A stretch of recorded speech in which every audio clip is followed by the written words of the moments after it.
Look, sweep, sweep, sweep.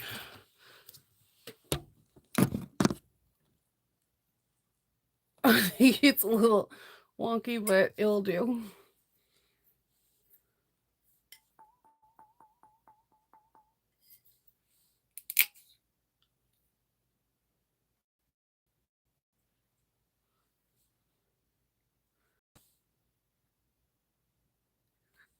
Good morning.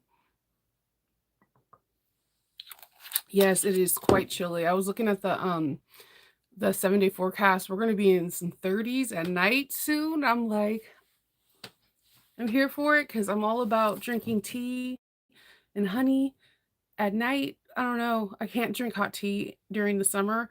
I feel it could be my age or whatever, but no matter how old I was, whenever I try to drink hot tea at night, I would just like sweat profusely.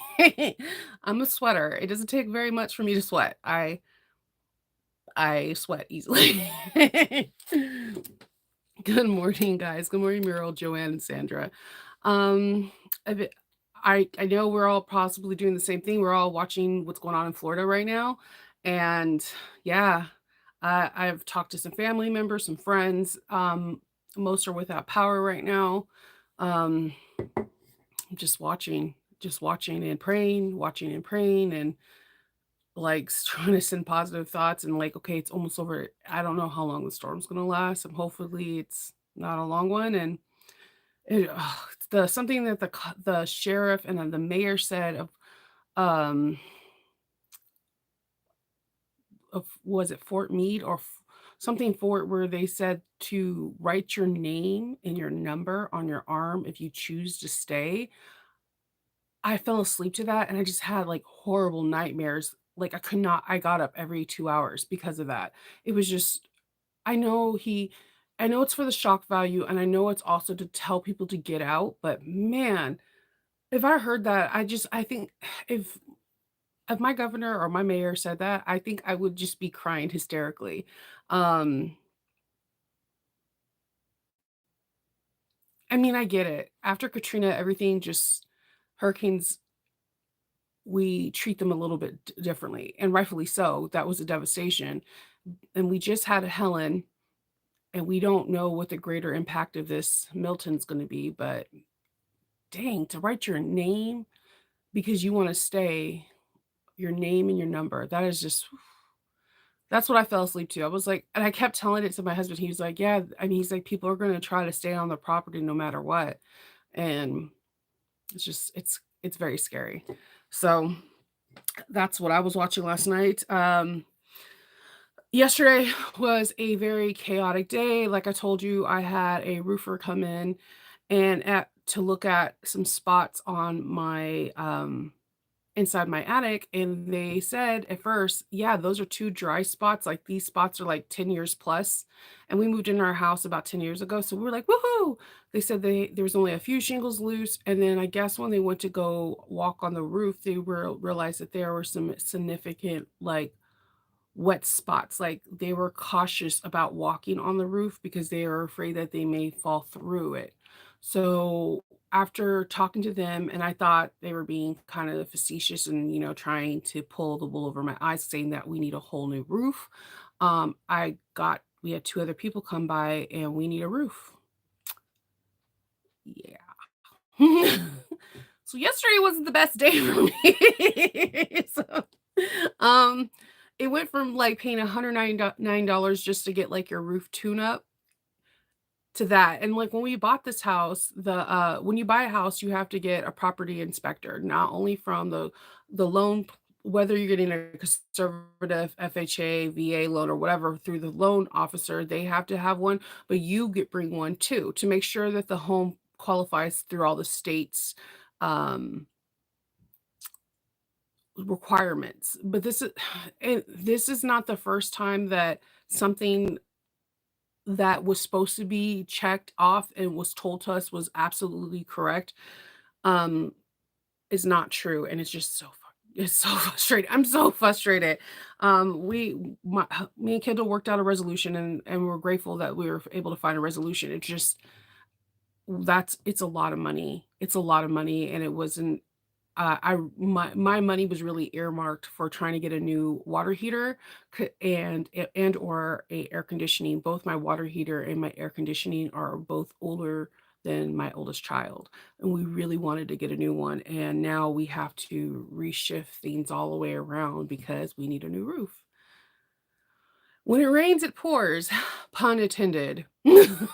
Pun intended, and we were trying to see if maybe there was some damage because the 2 weeks of, no arc rain that we just went through, and it coulda exasperated, but when they did the roof check, I guess the area where they attach the gutter was so rotted they couldn't attach, like, 6 inches to there's, like, a 6-inch gap in the back, so we have to get this done ASAP. We got quotes, and it's just really frustrating.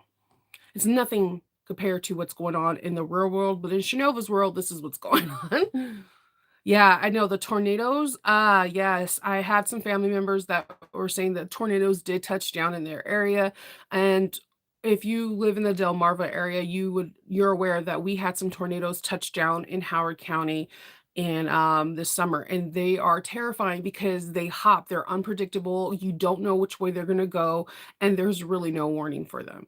They can dissipate and come back. They can split. There's so much we don't know about tornadoes. It's unbelievable. No damage to your house, but you did lose power. And you didn't lose power either? Oh, that's so good. I have a couple friends that lost power, but not losing power, that's good. How's the wind factor?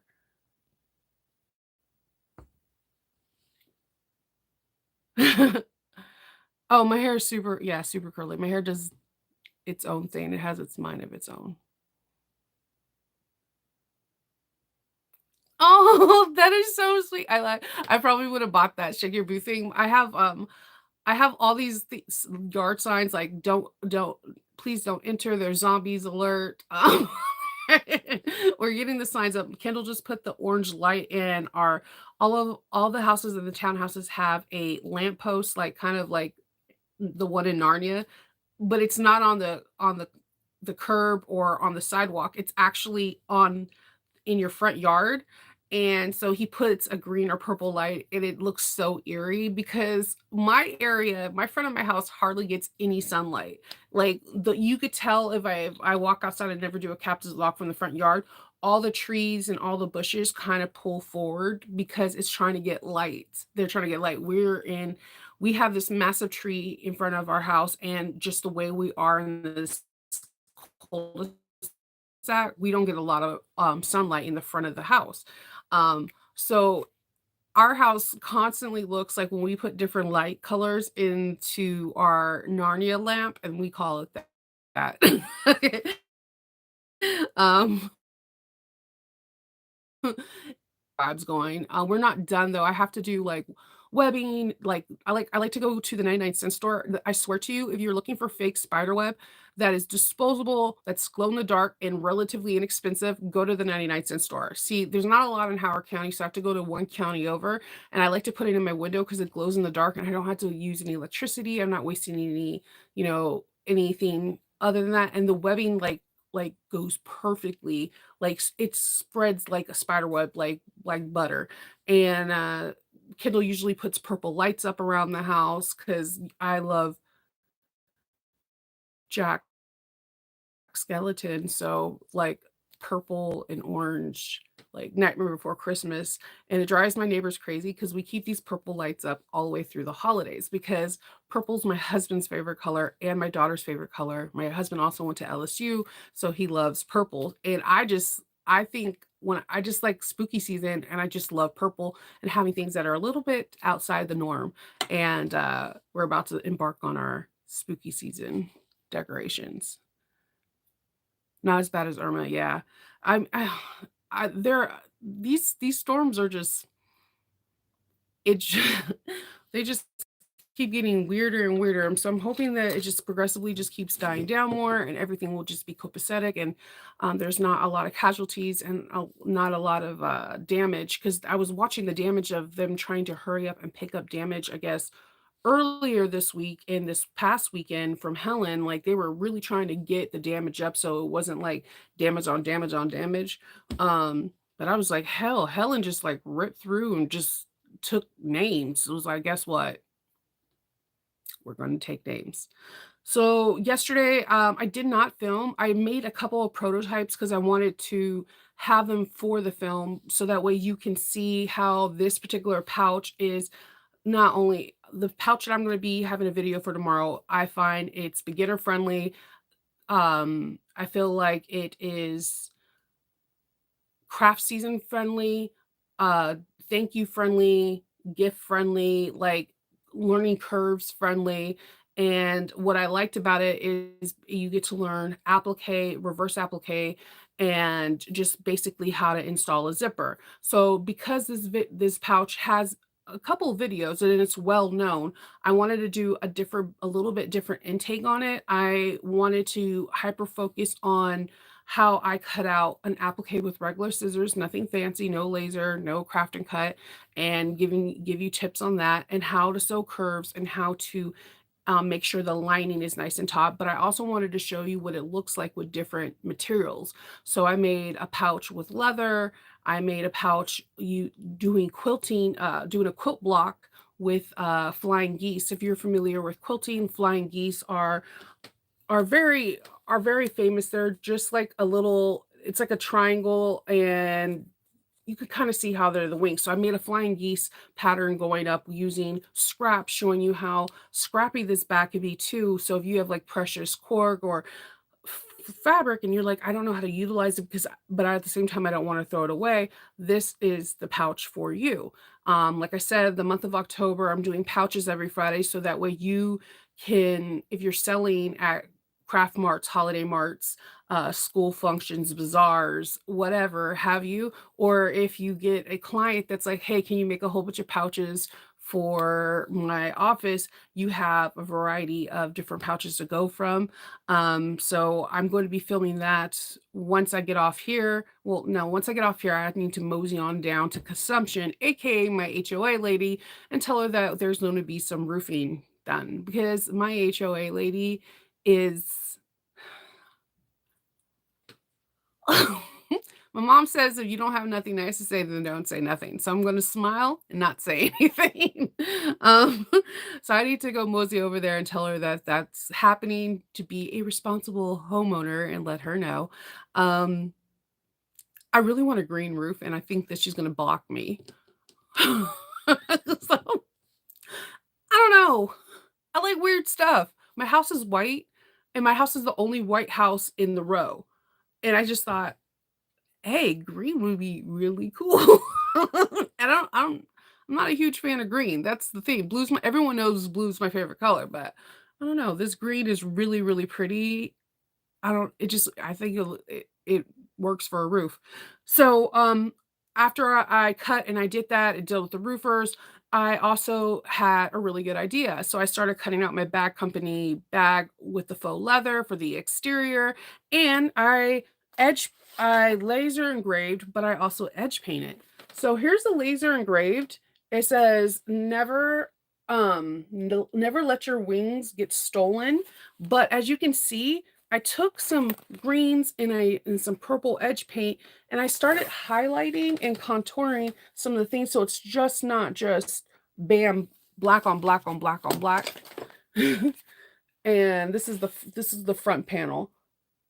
See how I took a little bit of the metallic green and I put it in there so that way it's not a whole lot, but there's little accents here and there so that you can just add to it.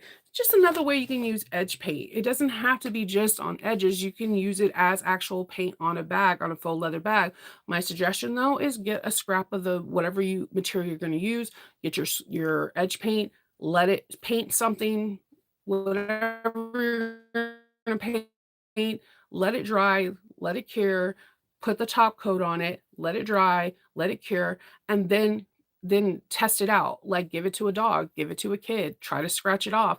Figure out what if you can remove it easily. If you're able to remove it easy, then you might need to add a thicker layer of base coat, or you might have that might not be the faux leather that works well with edge painting. Usually leather edge paint goes exactly with the operative words in there, leather. You can look at acrylic edge painting too, there are edge paints that are made for just faux leather because there's tons of faux leather tennis shoes out there with artists. So just something to think about and have fun with. So yeah, that is it. So I am going to I'm constantly monitoring the Florida situation. If anybody wants to reach out to me, feel free. You can if you just want to talk or if you just want to hear a funny story to get your mind off of something, I'm here for you. Um I will be back tomorrow and there will be a video uploaded for pouches and I am really excited for you guys to see it. It's an affordable pouch too. Um I'm really excited, and what I like about this particular pattern, there's only 2 pages. There's 4 pages in total, 2 pages for instructions and 2 pages for pattern pieces. So, cost efficient and paper efficient, so I'm here for that. So, I hope everyone has a fantastic day, and everyone just keep thinking and sending positive vibes or prayers or whatever you can do, mentally, because towards, Florida, and we're all watching. Everybody stay whimsical. Bye.